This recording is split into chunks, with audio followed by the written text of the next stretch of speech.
you would sort of wonder whose problem it is other than the person who's swimming, really. And a wee bit of pregnant belly poking out with a belly button isn't going to offend anyone, I wouldn't have thought. A cotton singlet, apparently, is a breach. I'm not sure she knew it was cotton, but a cotton singlet is a breach of YMCA policy. I mean, it wasn't one of those vast cotton singlets that go down to your knees, but nevertheless it was a cotton singlet. It wasn't saying anything rude, was it? I mean, are we missing some large chunk of information, like it was offensive, like a Trump one, perhaps? Trump tank. I don't think that was at issue here, but a cotton, of course, gets waterlogged. Yeah, I mean, maybe it was a safety thing if it was the wrong... But it just makes you wonder if it was... I mean, she obviously took it that it was something about that she was pregnant and was quite upset by the sound of things. I think she's partly upset because she tried her best to...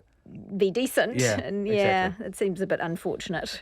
Riding with Lance, a few hundred turned out this morning to cruise along the waterfront with him in Auckland. We talked about it yesterday too. People presumably should not be condemned or abused for choosing to ride with Lance Armstrong if they want to. No, I listened to a lot of chat from the people who went along the ride this morning, and the younger, what I would call the selfie generation, they don't care. They think he's getting on with his life. They're not hanging on to it. They're not keeping the chasm going, as it were. Not keeping the chasm let going. it go. They're letting it go. They're just saying... What's that song from Frozen? Exactly. So he's an amazing cyclist. This is what the younger generation, it's the older generation are far more exercised about it, to be honest. Do you agree, let it go? I don't really have a strong position. I'm just kind of interested, actually, from that thing of being rehabilitated when you've gone through something. I mean, I think we all knew at the time he was only doing what everyone else was doing, so it was, in fact, a level playing field. So he is, in fact, still a very good athlete. It's just that he lied over and over and over again. And so then there's the reputation rehabilitation, and I just find it interesting to what extent will he ever be able to do that? And from what Sandy's saying, with younger people, he probably can. Yeah, it's interesting what Sandy said. Have you noticed cyclists are trying to take over the road? Residents upset. This is from the New Zealand Herald. Residents upset as cyclists weave all over Auckland streets. Groups of children and teenagers not wearing helmets appear to be taking over some Auckland streets on their bikes. Police are investigating this extremely concerning behaviour. Oh, for goodness sake, it's the school holidays. Whoop, whoop, hold the front page. What a nonsense story, honestly. They're minor hoodlums, It's Sandy. minor hoodlums. The minor hoodlums are out of school. Police say they'll continue to try and gain control of the problem. Oh, really?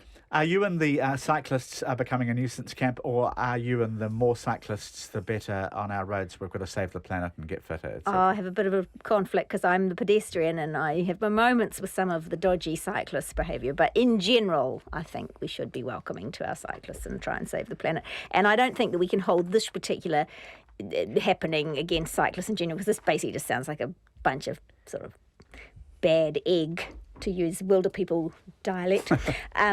Kids being little rat bags. There is a chasm, though, between the cyclists and the drivers. We said chasm before. We're chasming everything now. This is chasm hour. There's a definite chasm between a lot of car drivers and a lot of cyclists that is yet to be bridged. And then there's the pedestrians as well. And there's you as well. And the window washers. And the window washers. Now, the window washers and the cyclists could have a little chasm. I think it could get rid of the problem. Why don't we all just get along? The chasm corridor. Let's close the chasm at Christmas. Sandy Hodge, nice to see you. Nice to see you too, And have Jim. a lovely Christmas. I will indeed. Irene Gardner, you too. Thank you, Jim. Same to you. Thanks, everybody, and we're back with the panel tomorrow. Checkpoint with Rowan Quinn, coming right up.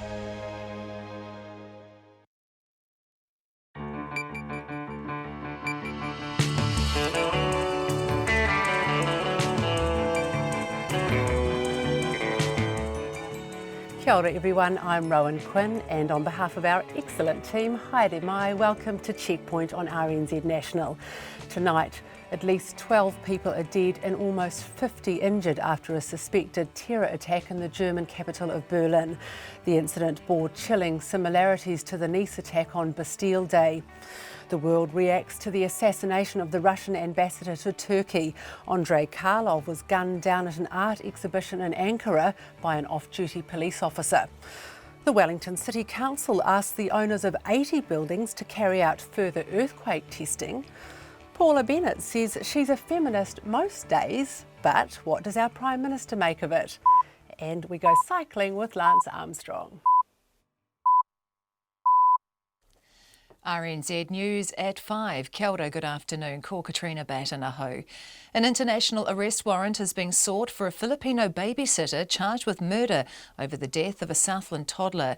B. Dalian, who was 2 years old and lived at Spring Hills north of Invercargill, died after 5 days in hospital with a head injury in April 2012. Here's our Otago Southland reporter Ian Telfer. The police say they've laid a charge of murder in the Invercargill High Court against a 33-year-old Filipino woman. An arrest warrant's been sought for the woman, who left New Zealand in mid-2012 and is believed to return to the Philippines. The detective in charge of the case, Senior Sergeant Stuart Harvey, says the police will be liaising with the Filipino authorities regarding potential next steps. New Zealand doesn't have an extradition treaty with the Philippines, but could officially request the woman be sent back to face charges. In Dunedin, Ian Telfer. A Hawke's Bay school is disputing a coroner's scathing report on the death of its 9-year-old pupil, Aryan Banerjee. Aryan died in hospital last year after choking on his polo shirt, which became caught as he tried to climb out of a window while trapped in a toilet cubicle at Taradale School. Emile Donovan reports. The report says the circumstances leading up to Aryan's death were foreseeable and should have been prevented by the school's caretaker, who was in the process of repairing the cubicle at the time. Its findings are contrary to a WorkSafe investigation from November 2015, which absolved the caretaker of blame. In a statement, the school says it continues to agree with the WorkSafe report, saying it doesn't believe it was foreseeable and it won't be commenting further today. This is Emile Donovan. A Wellington property owner says a council list of sites needing fresh earthquake checks has missed some at-risk buildings. The council has ordered the owners of 80 buildings to carry out further quake testing, naming those structures in a public list earlier today. Checks must be carried out by February the 10th and are expected to cost up to $5,000 each. An affected developer, Ian Castle, says he's disappointed he wasn't consulted before the list was made public. He says there are places that should have been included on the list and are not. There are buildings that people have got tremendously upset in, not on particularly good ground, that would be much more prime candidates for examination than, for instance, buildings that are on good ground that haven't really demonstrated a crack. Ian Castle says he wants to know how the council decided which buildings needed another assessment. The police in Berlin are investigating whether a truck that crashed into a crowd of people at a busy Christmas market had been hijacked in Poland. The truck, which had Polish licence plates, mounted the footpath and ploughed into stalls next to the Kaiser Wilhelm Memorial Church, killing at least 12 people and injuring up to 50. One man who was in the truck is in custody after he tried to flee, while another was killed at the scene. The truck's owner, Ariel Zarowski, who's in Poland, says he's not been able to get through to his driver. His words are translated. He's not answering. A moment ago, my wife spoke to his wife. The wife of the driver said that she could not get through to him. Something is wrong. Truck owner Ariel Zarowski. Authorities still won't say if the incident was terrorist-related or release any details about the man they have in custody. The Russian President Vladimir Putin has described the assassination of Russia's ambassador to Turkey as an act of provocation aimed at disrupting relations with Turkey and derailing the peace process in Syria. Andrei Karlov was killed by an off-duty police officer as he was making a speech at an art gallery in Ankara. He shouted, "Don't forget Aleppo, don't forget Syria," before being shot dead by security forces. Residents in a Wellington suburb have been let back into their homes after being briefly evacuated following a gas explosion. The police evacuated about 50 homes on Westchester Drive in Churton Park earlier this afternoon as a precaution. They say the gas mains may have been hit while workers were digging in the area. No one was hurt and the cordons have been lifted. Meanwhile, the fire crews have also contained a large scrub fire in the hills above Granada North this afternoon. It's 5:04. To sport, and the return of all-white striker Shane Smeltz to the Wellington Phoenix will have to wait until next year due to A-League rules. Smeltz has rejoined his old club for the remainder of the 2016-17 season, but won't be able to play for the Phoenix until January the 4th when the transfer window opens. The Phoenix face the Newcastle Jets on Boxing Day, followed by Adelaide United on New Year's Day. The Auckland poll voter Eliza McCartney says a funding boost from High Performance Sport New Zealand will certainly help her next year. Athletics has gained Tier 1 status and funding of $2.6 million for the next Olympic cycle.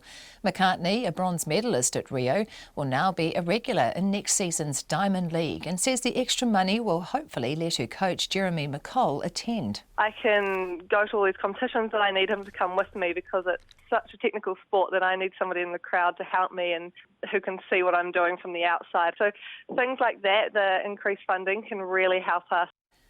The pole vaulter Eliza McCartney. Both finalists from the weekend's New Zealand Tennis Championship have been included in the Davis Cup team for their tie in February. The New Zealand will play India in the first round of the Asia-Oceania Group 1 competition in Pune the week after the Australian Open. Artem Sitag beat Finn Tierney in the final of the Nationals, and they've been joined by Ruben Statham and Michael Venus. That's the news. Assassination in Turkey.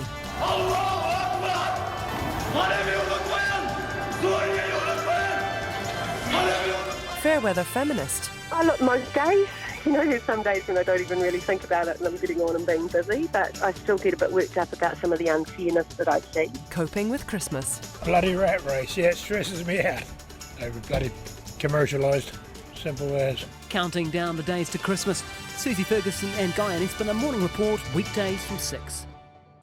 Then on 9 to noon, what it means to be living in a period of heightened seismicity and lessons learned from the Kaikoura quakes with GNS scientist Dr. Kelvin Berryman.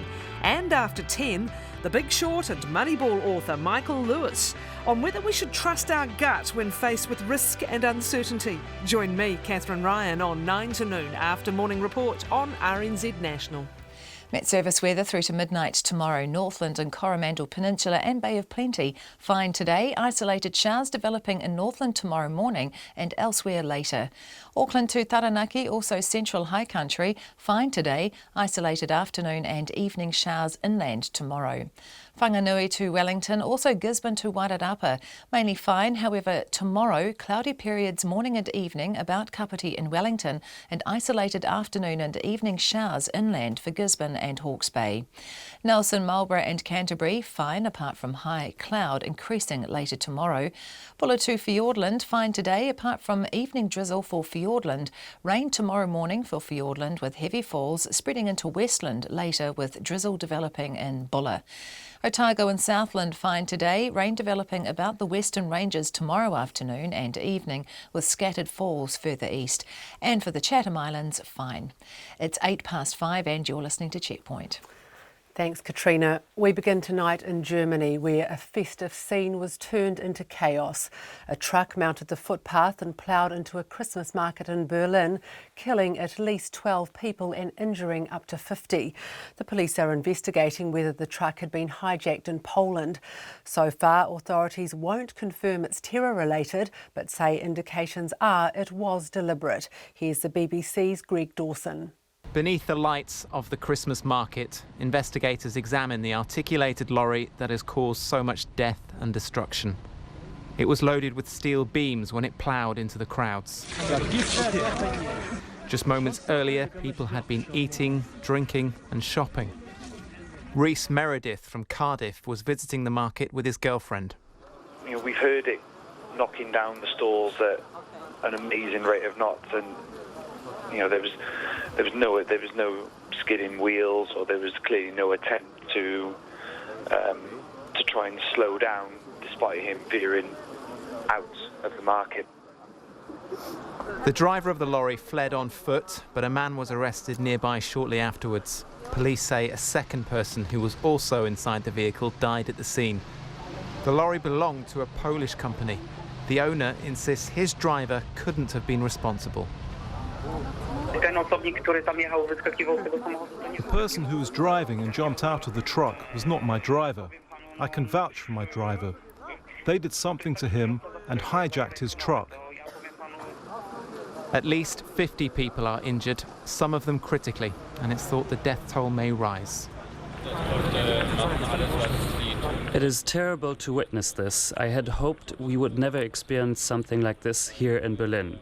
Police on the ground are doing everything they can. They're working with fire crews and hospitals and are making sure the injured are being taken care of. The situation here is under control. Now the experts have to do their work, and hopefully on the basis of that we can determine what happened here tonight. Authorities say there's no indications of any other dangerous situation in the city, but the German government has said the evidence so far points to this being a deliberate attack. It evokes memories of the lorry attack on Bastille Day crowds in the French city of Nice in July, when 86 people were killed. The so-called Islamic State group claimed responsibility. Investigations are still at a very early stage, but if it's proven this was deliberate, Europe will be dealing yet again with an act of terrorism in one of its capital cities. Greg Dawson with that report. And our correspondent Ira Spitzer's in Berlin. I asked him what the reaction had been to the attack. Well, as you can imagine, the country is very much in shock right now, and also in mourning. There has not been this sort of large-scale attack in Germany in many years. There have been several attempted acts of terrorism, if this indeed proves to be an act of terrorism, but nothing to this scale. This is, of course, similar to what we saw in neighboring France earlier in the year when a truck driver intentionally drove through the crowd in the town of Nice, in that case killing more than 80 people. So Germans have so far been spared this sort of thing, but that may have changed earlier tonight here in Berlin. Ira, has there been much reaction from politicians or people in authority to this incident?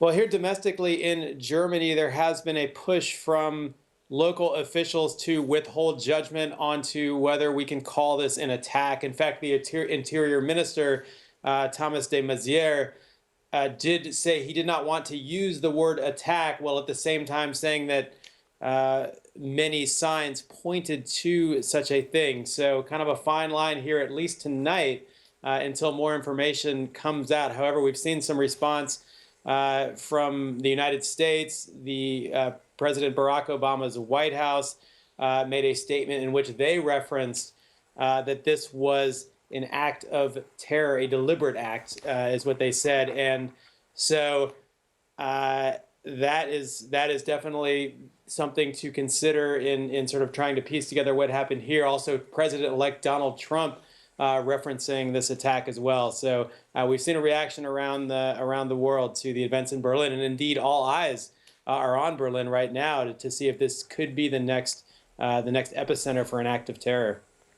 And, you know, what's security normally like there in Berlin, and has there been any change of that in the immediate aftermath? Well, the city is, that area is certainly secure at the moment. Police have asked people to stay off the street as they try and, for one, deal with the injured people at that Christmas market, and two, it is an active crime scene. So they have secured that area, and they've also asked people to stay off the street generally here. And the thing about the Christmas markets here in these kind of large public spaces is it does seem very difficult to completely prevent something like this from happening. There is a visible presence, police presence at Germany's Christmas markets, at this particular Christmas market, but with so many different roads to access the crowds, if somebody really wants to commit this sort of thing, it seems very difficult to stop them, which is terrifying, of course, to many people. That's our correspondent Ira Spitzer in Germany. Meanwhile, the presidents of Russia and Turkey have described the assassination of the Russian ambassador in Ankara as provocation aimed at derailing their relationships and the Syrian peace process. Andrei Karlov was killed by an off-duty police officer as he was making a speech at an art gallery. The BBC's Mark Lowen has this report. Russia's ambassador to Turkey opening an exhibition in Ankara. Waiting behind him, his assassin. As Andrei Karlov speaks, the gunman opens fire, killing the ambassador.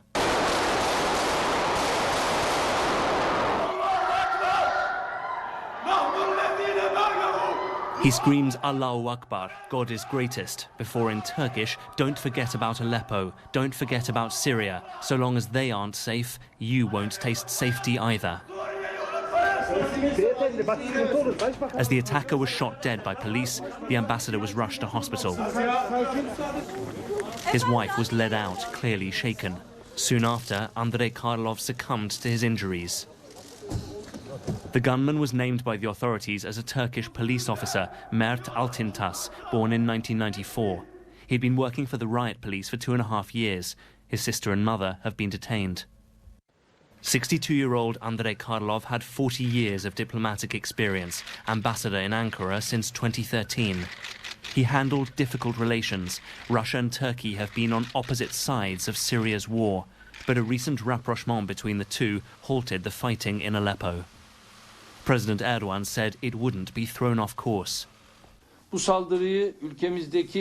I describe this attack on Russia's ambassador as an attack on Turkey, an attack on Turkey's state and nation. After the incident, I talked to Mr. Putin. We agreed this is a provocation and there isn't any dispute. President Putin called the attack a ploy to wreck the Syrian peace process. Syria's war has killed hundreds of thousands. It's just had another deadly impact. Mark Lowen reporting. The Prime Minister, Bill English, says he's not a feminist. In fact, he says he doesn't know what that means. He made the comment after his deputy and the Minister for Women, Paula Bennett, told RNZ News this morning she was a feminist most days. Here's our Deputy Political Editor, Chris Bramwell. The Merriam-Webster Dictionary defines feminism as the belief that men and women should have equal rights and opportunities. The previous Minister for Women, Louise Upston, said she was not a feminist. However, the new Minister, Paula Bennett, is most days. You know, there's some days when I don't even really think about it and I'm getting on and being busy, but I still get a bit worked up about some of the unfairness that I see, mainly for other women and not for myself these days. Asked what his position was, Bill English said he didn't really mind whether people called themselves a feminist or not. I've worked with, women who have very assertive views about women's roles, appointed a lot of them to government agencies. The 4 largest organisations in New Zealand are all chaired by women or run by women. So I don't mind what label they use. What really counts is what they do. And you're a feminist? I wouldn't describe myself as a feminist. I don't know quite what that means. This afternoon, Bill English and Paula Bennett got to try out their new chairs at the head of the cabinet table on the 10th floor of the Beehive. Do you get to take your chair with you, the one that you... That one's higher. Yours is It is. higher. It's the highest. On the Prime Minister's chair too. Gazing at the Prime Minister. It was the first meeting of the new cabinet, with 3 new faces at the table. Alfred Ngaro has been promoted straight from the backbench into cabinet, and Louise Upston and Paul Goldsmith were ministers outside cabinet before. Earlier at Government House, 4 new ministers were sworn in, and other ministers were formally signed into their new portfolios. The new ministers will have to frantically read all of their briefings to get up to speed, but Bill English says they should also have a break. I hope they have 2 or 3 weeks off because they've had a pretty intensive end to the year, as have the media, and we're always considerate of their needs as well as yours. So, look, I hope they have a bit of a break, but there's plenty of enthusiasm there. We've got a new cabinet, quite a lot of changes in portfolios, as you saw from the swearing in. So I would expect by the middle of January they'll be getting back to work. The political year normally kicks off in mid to late January, with the annual pilgrimage to Ratanapa the first formal event of the year. Parliament will sit again on February the 7th. Atu i te whare pārimata mō te hōtaka o te ahi ko Chris Bramwell. A Wellington property developers warning there are at-risk buildings that have not been included on a list of those needing fresh earthquake checks. The City Council's told the owners of 80 buildings to carry out further earthquake testing and published a list of those needing the work. The buildings include the Intercontinental Hotel and the Treasury building at No. 1 The Terrace. Jacob McSweeney reports. 2 buildings should be given the all clear in the next 24 hours. After quickly getting engineering reports back to the council.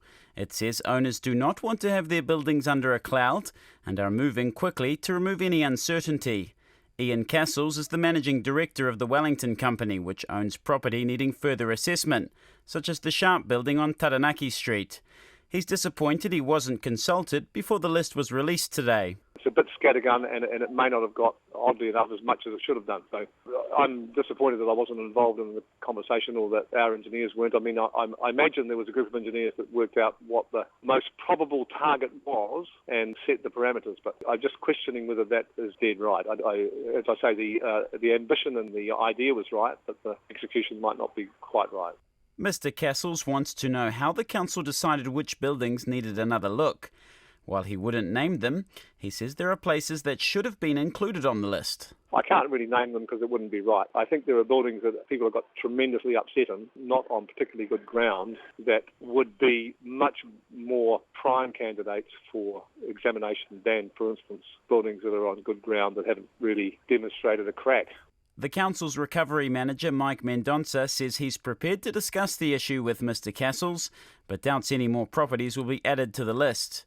He says it was released before all the owners were contacted because public safety was involved. Regrettably, the first some building owners heard about it was in the news this morning. Ideally, that wouldn't have happened and we would have contacted all building owners prior to that happening. Unfortunately, the sequence of events meant that we couldn't do that and we regret that. Meanwhile, engineers are working to manage the huge demand for their services following the council's order, and firms are bringing in staff from around the country. Susan Freeman-Green from the Institute of Professional Engineers says it's a challenging time for those doing the checks. They are already working extremely hard, have been for 5 weeks, round the clock, doing everything from rapid assessments, investigations to sharing information and getting to the place that they can pinpoint the issues that are leading to further investigation. The Wellington City Council says it expects its list of buildings will whittle down every day once owners get the new reports through. For Checkpoint, Jacob McSweeney. Campaigners against drugs in sport say Lance Armstrong personified the worst elements of doping in cycling, and better role models could be found for advertising campaigns. An estimated 1,000 cyclists joined the disgraced 7 times Tour de France champion on a waterfront bike ride in Auckland this morning. Jill Bonnet joined the crowd. Families, school competitors and cycling commuters joined the 45-year-old Texan for an 18-kilometre ride from Mechanics Bay to St Heliers and back. Lance Armstrong arrived on his bike and was happy to see the crowds of fans. I used to do these all the time. Obviously, a lot of people would show up, but it's been years since I did it, and it's cool. It's an honour. Armstrong, who was stripped of his 7 Tour de France titles because of his use of performing-enhancing drugs, is in New Zealand for a promotional campaign for Lion Breweries. He says he knows there are feelings of betrayal among fans, sponsors and the cycling fraternity, and he can't make up for what he did. We all sort of know the story now, and I mean, for me the most important things are, I walk through my day and try to raise 5 kids and stay fit myself, and if people think I'm curled up in a fetal position, they're wrong. I mean, that wouldn't help anybody, and it wouldn't help my family, and so I still get out, travel the world, and we're in a good place. Armstrong chatted, signed autographs and posed for selfies after the ride. Barnaby Cleaveshaw, a 15-year-old competitive cyclist, says while he doesn't condone the drug cheat's actions, he was still keen to meet him. It's pretty exciting to be able to ride with someone so famous and someone so influential to the sport. It's pretty cool, to have someone like that high up come to New Zealand and to be able to ride with him. Another fan, Sean Cox, was disappointed when Armstrong pulled out of a previous visit to New Zealand. He's just such an incredible athlete, and when you watch those tours end to end, and you see how difficult they are and how difficult the courses are, and the fact that he's competing with people that are equally as bad, you can't hold it against the guy, But the chief executive of Drug Free Sport New Zealand, Graham Steele, says Lance Armstrong should be ashamed of his legacy. It wasn't just the fact that he cheated, along with many others, but that he was so vigorous in trying to get rid of anybody that might have tried to reveal the truth. Lion Breweries says it's using Armstrong to tell a cautionary tale called The Consequence, and couldn't think of anyone better to highlight that actions have consequences. It says it depicts how much you stand to lose when you pursue success at all costs. But Graham Steele says there are more admirable sportspeople to act as role models in advertising campaigns. In Auckland for Checkpoint, Jill Bonnet. Now, if you haven't quite finished your Christmas shopping, it's not too late, and you could even do it in Kaikoura. A Dunedin woman set up a service where customers can view products from Kaikoura's retailers on a website and then book a personal shopper to take them around the stores using FaceTime to purchase products. Colin Young put the service to the test. Shop Kaikoura was the brainchild of Ina Kinski, who moved to town a week after the earthquake. It connects those who can't make it to Kaikoura with a personal shopper via apps such as Skype or FaceTime. Jump on our website, which is shopkaikoura.co.nz, and they book a time with a personal shopper. We have photographs and profiles of those shoppers up. They have preferences. Some are really good shopping for kids. Others really like shopping for clothing. Others only want to buy fishing gear. And basically you find a good match, you find a time that suits both of you, and you connect. Ina Kinski says 30 people have booked online tours since the site went live under a week ago, and many have contacted stores directly as a result of hearing about the initiative. Encounter Kaikoura, they rang me and said that someone had called in. It was their first shopper, and I think that he bought nearly $300 worth of merino clothing. And, it's not even the money that I care about. They told me what a boost their staff got out of it. They were on a high because it was just so much fun. Ina Kinski says this is a way the country can help Kaikoura to help itself. Lots of people do not want a handout. They don't want to live off a government subsidy. They're retailers. They want to retail. That's what they do. If we have to change the method a little bit, this is a tiny step. But let those people keep doing what they're good at and what they're doing already. And not rely on donations. It's not what people want around here. They want to work. One of the businesses using the service is Wildflower Botanicals. Megan Shepherd set up shop 5 weeks before the earthquake and sells herbal teas, remedies and chocolates. In the immediate aftermath of the quake, she rummaged through her trashed shop and made up a herbal remedy to hand out to people in need. Yeah, I thought, right, these would be great for stress and for that panic feeling that people are having, and made that up, and then went up to where everyone had gathered up high, all the camper vans and everything up in Churchill Park, and handed it around, just with my little cups to whoever needed it. Now she's looking for help from outside the region and is pinning her hopes on the rest of the country doing its Christmas shopping in Kaikoura via the service. I do think it's going to be crucial. I've taken on a long lease, and I think, it would be terrible for the earthquake to be something that's made it all fall in. All right, so I thought we'd give Shop Kaikoura a crack and just see how good this new shopping experience is. So I'm joined here on the Skype by Emily, so let's go and see how all this all works. So Emily, hi, how you doing? Hi, it's so nice to meet you. Thank you so much for doing this with us. Emily takes me inside and is handed the tough job of taste testing the chocolate on my behalf. Oh, awesome. It's one of our Christmas ones. It actually uses gold leaf on the chocolate. And then we've got a white chocolate that's got cranberry, and it's got the green cherries in there, so it looks very festive, and it's got a wee bit of cool. So we're now onto the white chocolate one. Excellent. And so if we could grab a couple of those and maybe some of the Epsom salts, that lemon one looked quite nice. Perfect. We'll put them in a wee pile. Great. And I can get Megan to do the bank transfer for you. Fantastic. And we'll get them shipped out as soon as possible, and you'll get them within a few days. So nice to meet you, so thank you so much. Thank you. Bye. Among Shop Kaikoura's many supporters is New Zealand Post, which has just announced it will be heavily discounting delivery costs for goods purchased via the service. In Kaikoura for Checkpoint, ko Colin Young tēnei. Supporters of the restoration of the Christchurch Cathedral say all the signs point to restoration as being the only option for its future. The new cabinet's reportedly considering a rebuild plan with an announcement due this week. Jim Anderton, the co-chair of the Great Christchurch Building Trusts, says indeed all signs point to restoration. All the signs point in the direction of restoration as the best and only real option. There's the resource management consent process which the church would have to go through to pull the cathedral down. Is virtually an impossible route. There's no possibility, in our view, in our legal opinion, that there would be a decision in favour of demolition of a Category 1 building like this by the resource management procedure. And So I think the church is in a very difficult position. But apart from that, all of the engineering viewpoints, even the church's own engineers, are in agreement that there is only one really positive option, and that's restoration. And it will have an amazing effect on the centre of Christchurch and the decision-making of buildings around it. So what's your expectation of the taxpayers' contribution? Well, I don't think it has to be all that significant. If the church has got 40, we raise somewhere near 30. It leaves about 15 million, we think.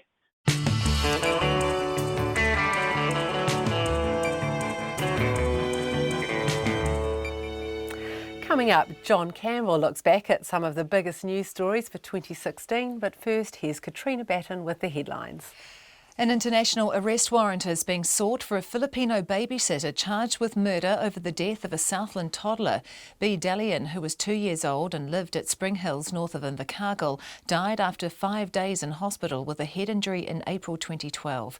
The police say they've laid a charge of murder in the Invercargill High Court against a 33-year-old Filipino woman. She's believed to have returned to the Philippines. An Auckland woman who repeatedly hoarded animals has been sentenced to psychological treatment, a first in animal abuse cases. The Manukau District Court sentenced Martine Genet to intensive supervision for 2 years, including undergoing psychological assessment and treatment. The chief executive of the SPCA, Andrea Midgen, says mental illness features in many cruelty and neglect cases. A man has been charged with ransacking the home of a Christchurch family who temporarily evacuated their house following last month's 7.8 magnitude earthquake. The police say a 24-year-old man will appear in the Christchurch District Court tomorrow on a burglary charge. Investigators leading the hunt for Malaysia Airlines Flight 370 want to extend the search area after conceding they've probably been looking in the wrong spot. They've come to that conclusion after looking at pieces of debris from the plane that have been washing up around the Indian Ocean since it went missing in 2014. Residents in a Wellington suburb have been let back into their homes after being briefly evacuated following a gas explosion. The police evacuated about 50 homes on Westchester Drive in Churton Park earlier this afternoon as a precaution. Those are the headlines. Now here's John with some of the big interviews from 2016.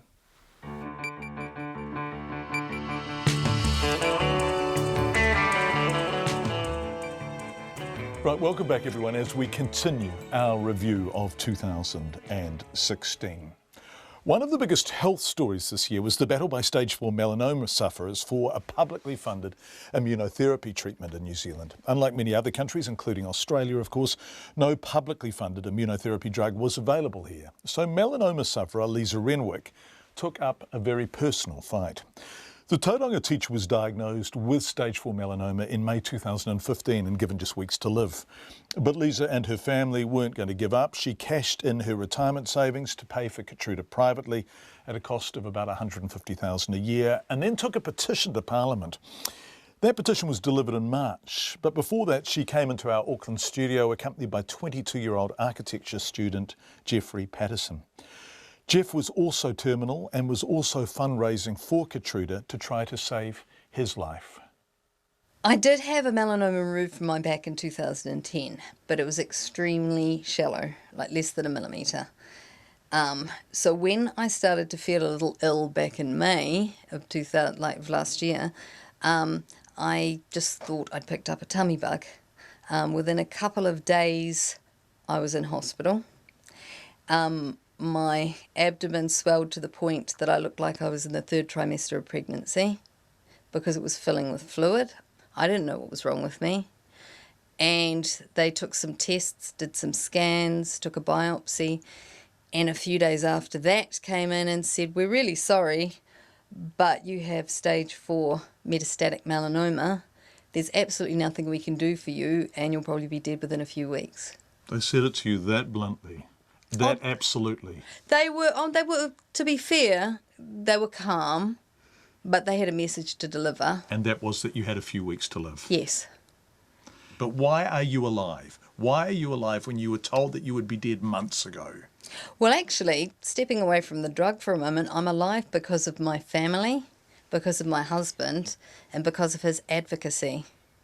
because the people at the public hospital told me there was absolutely nothing they could do for me, but he didn't accept that.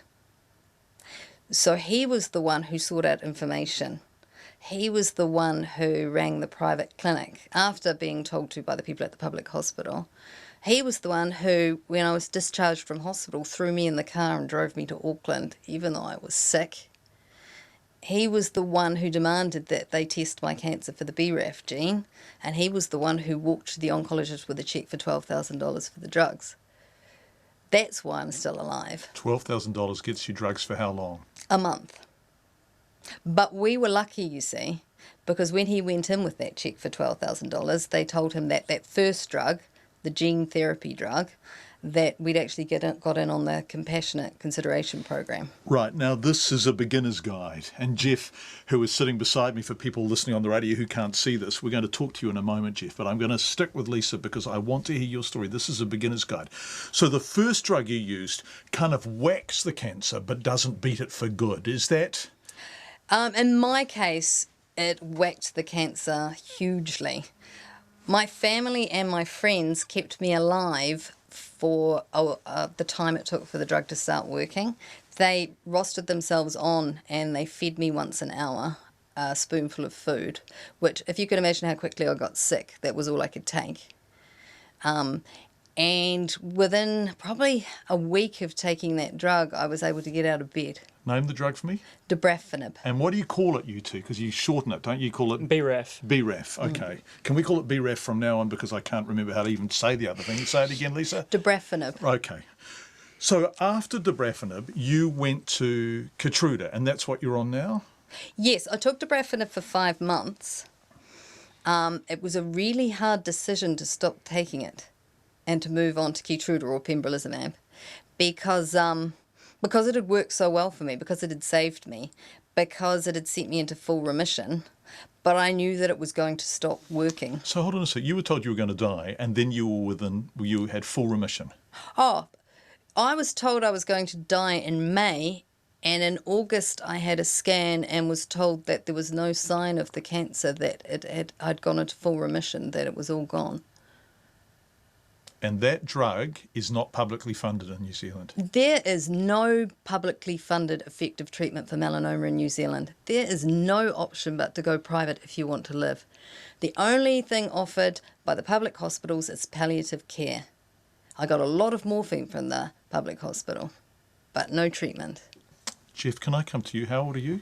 22 years old. And you are in the position that Lisa was describing. It's a blunt conversation to have with a 22-year-old. Of course. But you've been told you have stage 4 melanoma, it's metastasised, and you're in real trouble. Yes, of course. And to give me a fighting chance, I need these drugs to be funded. So you are now taking this BRAF as well. Mm-hmm. How are you paying for that? At the moment, I'm fundraising on Give a Little. I've been doing it on social media, Facebook, Instagram, whatever can help. Old-fashioned community stuff, galas, dinners, also, galas, dinners, concerts. And how much does it cost? How much does a course cost?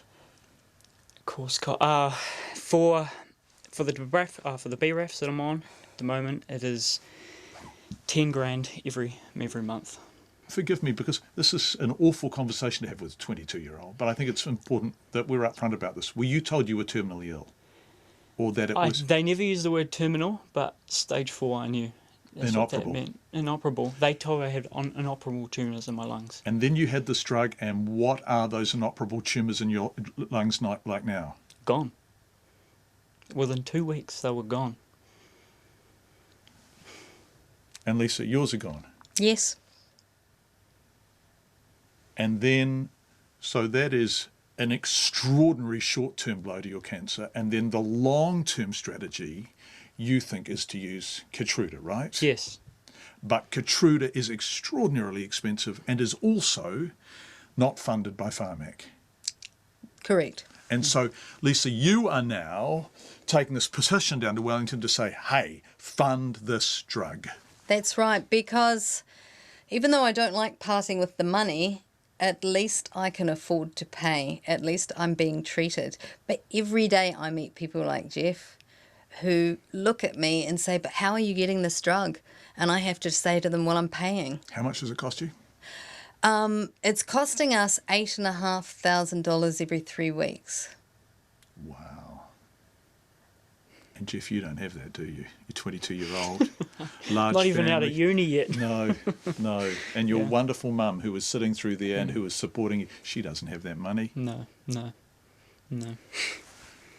If you were in Australia, if you were exactly the same in every respect, same illness, same man, same everything, and you lived in Brisbane or Sydney or Melbourne or wherever, Toowoomba, would you be having to pay for this drug? No. You'd get it for free? Yes. Canada, Britain, free? Free. So why isn't it funded in New Zealand? Oh, there's only one reason, and it's money. It's funding. Pharmac is not funded to buy these drugs. It's a political decision. It's a governmental decision.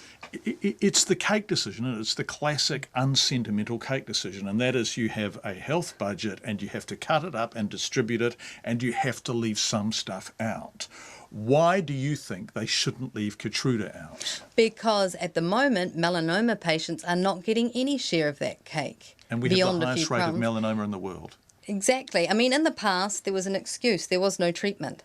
But now there is. That medicine is sitting on the shelf here in New Zealand, and the only people who are allowed to use it, who have access to it, are the people who can pay for it. Yet we say that we have a public health system, and that's wrong. That's wrong. What other treatment is available for you as stage 4 melanoma patients with metastasised cancers? My understanding is that there is chemotherapy that is effective in possibly 3 to 5% of cases. I think maybe 5 to 10, if that... Very low. My understanding is the official figures are a little high, according to the oncologists. Right. And it's old. I mean, it's old. They don't even use it overseas anymore. So Jeff, you had how many tumours in your lungs? 4? 4 tumours, yeah. And you were told they were inoperable? Yes. You took... Say the name of it. The BRAF? The BRAF. The BRAFNib, yeah. Yeah, and the tumours are gone. Yes. In order for them to stay gone, you now want to move on to Keytruda, right? Yes. Yeah, eventually. And you're going to have to pay for it yourself. Yes. It's ridiculous. So what would you say to Pharmac, you two? What would you say to Pharmac, Jeff? I'd say you called it a low priority. Why don't you try wear my shoes? See what priority you'll call it then. Lisa? I would say that while you're making your commercial decisions, while you're negotiating with those 2 drug companies, both of whom have competing drugs, to get the best price you can, while you're waiting for the drugs to go to the generic stage, someone is dying every single day. And how do you cost that out? How much is that costing the country? And where does that come in your calculations? That was the end of February. Lisa and Jeff's petition was successful. As we all know now, it was acted upon. Pharmac began funding Opdivo in July, and Keytruda was publicly funded for the first time in September. But very sadly, Jeff's tumours returned in the interim. In the months it took for MedSafe to register the drug and for Pharmac to fund it, Jeff became too ill to be treated, and he passed away in August, surrounded by his family. You're listening to Checkpoint as we look back on the year. Let's stick with the subject of immunotherapy treatment because it was so big in terms of the health debate that took place in this country. On July 1st, we met Barry and Anne Hawes outside Auckland Hospital. Barry was first diagnosed with melanoma on his arm 14 years ago, and this year he had part of his tongue removed due to cancer. He also had a tumour on his heart. In the middle of the year, he too was told he was terminal. But there was some good news for Barry. He was told he would be the first person to get immunotherapy treatment for free. Yes, the first one for New Zealand apparently, so it's quite an honour, and everything went well, wasn't any problem, so everyone's happy. How did you find out about Keytruda? Who told you about it and when? We were told last week by my oncologist, our doctor, and it's just gone from there, from a week ago till today. So until then, it's been quite a mystery to us, or something that's just been a wee bit out of touch, but reality is set in, and here we are. And you've had it, the first in the country. What treatment were you getting before, Barry? Prior to Keytruda, what treatment were you getting for your cancer? Whenever I had a tumour, John, the only way they could treat it was to remove the tumour. So I had 4 of those, and this one, they couldn't do anything with it. So with this new treatment coming up, I was fortunate enough to be selected to have it done. And so you'd kind of hit the wall. Prior to immunotherapy, prior to Keytruda, there was really nothing more that could be done for you? No, this was the last tumour I had that was it. They couldn't do anything more for me. So I had open heart surgery last week. Sorry. No, sorry, Barry. You go. I had open heart surgery last week, and they opened me up and found the cancer had gone to my heart, so they just closed me up again. Said they couldn't do anything with it. And then our oncologist said that the new drug was coming in, and that I'd been chosen to do the first infusion, which is quite an honour. And very exciting, because, if it works, then it's going to make a real difference, isn't it? Oh, certainly will, and not just for us, but everyone else that's got the hope of getting on the treatment. Now, for people who are listening on the radio, who aren't watching this, you're standing beside your rather glorious-looking wife, Anne. I hope you don't mind me describing her in those terms, Barry, yes. But she looks absolutely lovely, and I bet she's excited about this too, is she? Oh, you're right in both accounts, John. She's lovely, and she's very excited. We're both very excited. Yes. So it's been quite a wild ride, actually, the last couple of months, but the last week has been so exciting for us that it's been beyond belief, really, that we're actually here. Yeah. I can see on your arm a sticking plaster. Can you describe what happens when you get the infusion? Is that where it went in? Is it a drip? What is it? Yeah, it's just a drip, John, and it takes an hour for the infusion to go in, then with the flush and everything. So it's just a normal drip in the arm. Yes, no problems, no hassles. It's all straightforward. And Barry, what did your doctor, your oncologist, tell you about efficacy, about whether or not this might work, the kind of odds in favour of it working? Has that all been explained to you? Yes, very well, John. We appreciate the way they tell us everything. There's nothing left out, so you're in no doubt if it doesn't work, that this is the last step for us. But everyone's been so positive, and it's been smiles all around for everyone. So we're all very positive it's going to work, and that's the only way we're looking ahead. There's no other option, but it will work. Just one thing I'd like to say, John, the people in the oncology department here at Auckland and North Shore, they're just absolutely marvellous. And you couldn't ask for better people to help you on this journey. And we just like to say, both of us, like to say a big thank you to all involved. It's been marvellous. It was 5 months ago. Well, we are very pleased to report Barry's tumours have continued to shrink, and his oncologist says he's doing very well.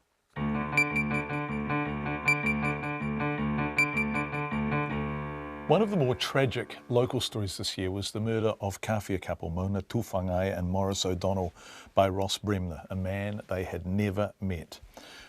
Ross Bremner was mentally ill and suffering from schizophrenia. He killed his mother Claire and stabbed his father Keith before going on the run. His body was found days later, along with the bodies of Mona and Morris.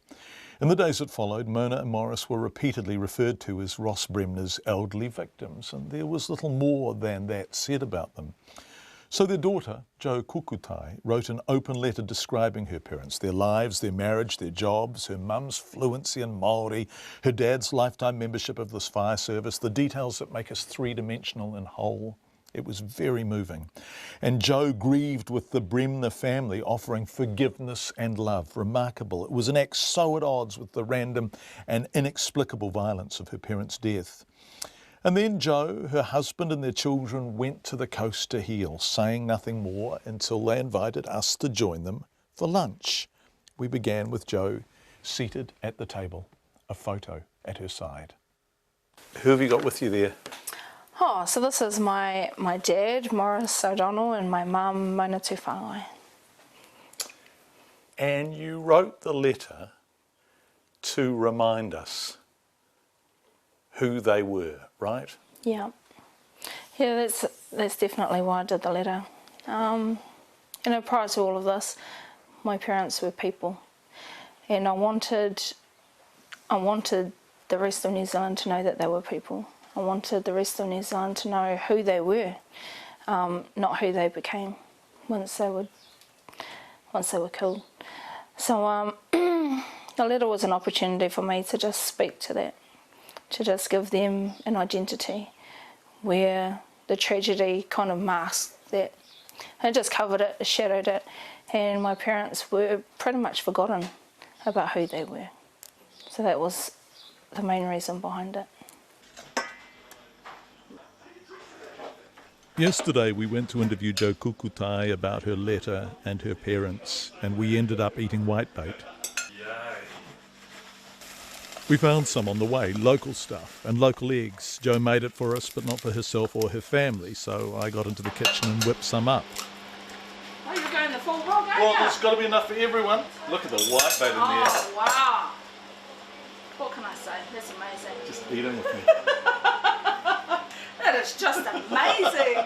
It will be 4 weeks this Saturday since Ross Bremner killed Jo's parents. Two people he'd never met. Kind people. Good people. Like their daughter. Oh, my goodness. There's a whole bunch of tears on this carry-on. The other thing I thought your letter did that was extraordinary is that not only did it give your mum and dad an identity and make them real and vivid and whole and loved, you also had the extraordinary generosity to give Ross Bremner an identity. What made you want to do that? Well, I'd seen, I've met with the Bremners and I had seen them in person. What I wanted it to be was, he was a real person. So was his mum, and so was Keith. And I guess I wanted that to be seen by the people. It's not, the person that murdered my parents or the person that, did what he did. He was a person that had an illness. And, I just wanted people to know that that's where we were coming at it from. He had an illness. We weren't angry at him. We weren't angry at the family. We just wanted to express that, we were at a loss as well. And so were they. And we just wanted to acknowledge that. What makes that even more unlikely and extraordinary is that while the details of the attacks haven't yet been released, they were so frenzied that Jo had to be told that her family couldn't have a tangi. There's no easy way to say it. Unfortunately, the caskets have to be sealed. They can't embalm. And you won't have long with them. Ross Bremner didn't know the people he killed before taking his own life at their home, having first killed his own mother, Claire, and almost killed his own father, Keith. But when Jo Kukutai learnt that he'd been under the care of the Waikato DHB for mental health issues, and that his first victims had been his own parents, she understood that anger wasn't an appropriate response. Grief, yes. Sadness, yes. But what good would anger do? It was a decision of ours to go to the funerals for both Ross and Claire.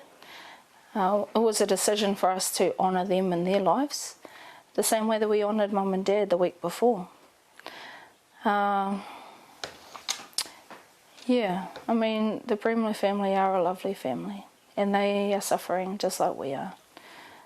It's a sad situation, but having anger and resentment does not bring them back.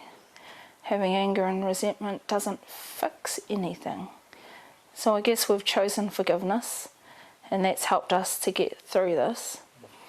And we've just had a lot of prayer, not just for us, but for the Bremners as well, particularly for Keith, who's still going through this, who we actually see as one of the biggest victims in this whole thing, because he suffered through it. there's enough hatred in the world, and that wasn't going to help us to have that perspective on the situation. The best way was to forgive, and to forgive quickly. And the biggest part about going to the Bremner funerals was to be able to action that. Because it's easy to talk about stuff, but when you actually action it and you go to the funerals and you touch the coffins and you speak to the family of the bereaved, which is what myself and my husband did. We got up and we spoke to Keith's daughters and to their families, and to Keith's family, you know, his siblings, and to Claire's family, his siblings and their friends. Just to say that we don't have any resentment, we don't have any anger. All we do have is love and forgiveness, and we hope that everybody can try as best as we can to get through this situation. I've been a journalist since 1989.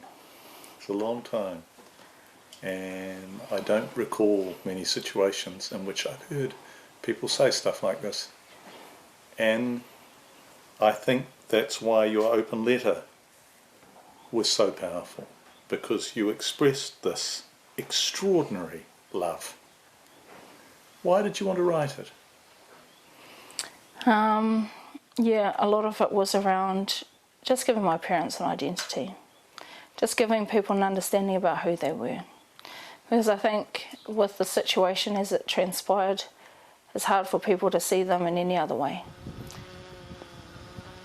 Almost 4 weeks on, in a quiet corner of the West Coast, the kind of place you go to when the world has become too hard and noisy, Joe and Hika and Taylor, aged 15, and Sterling, aged 12, are recovering, taking stock, remembering good memories.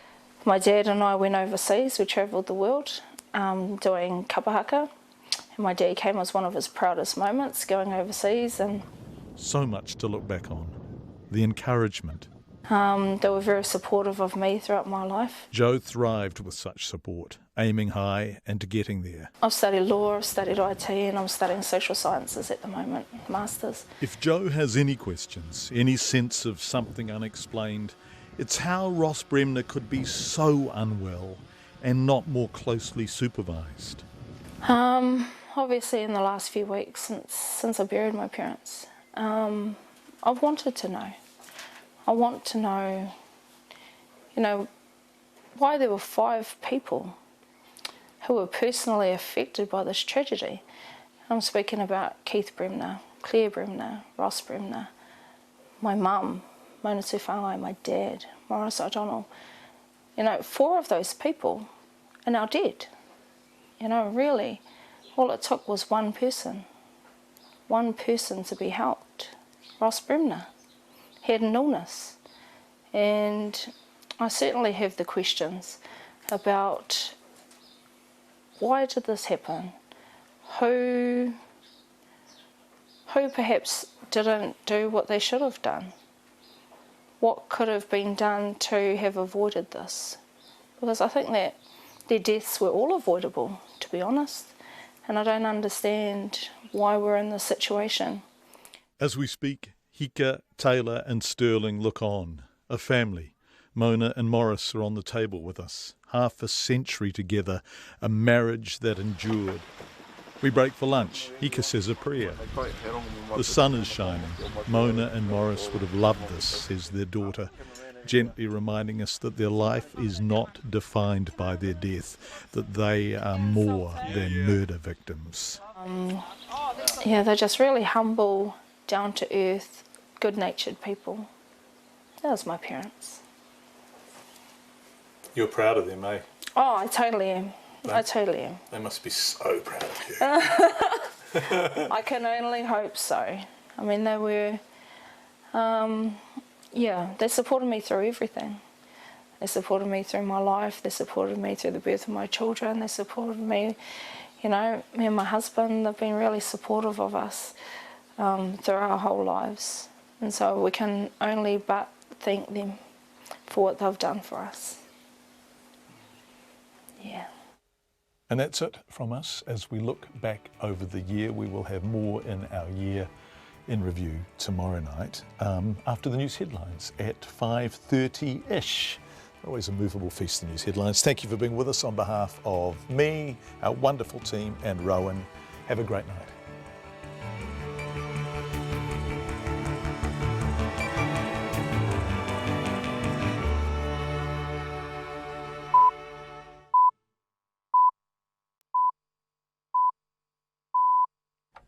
RNZ News at 6. Ngā mihi nui, good evening, ko Katrina Batten Oho.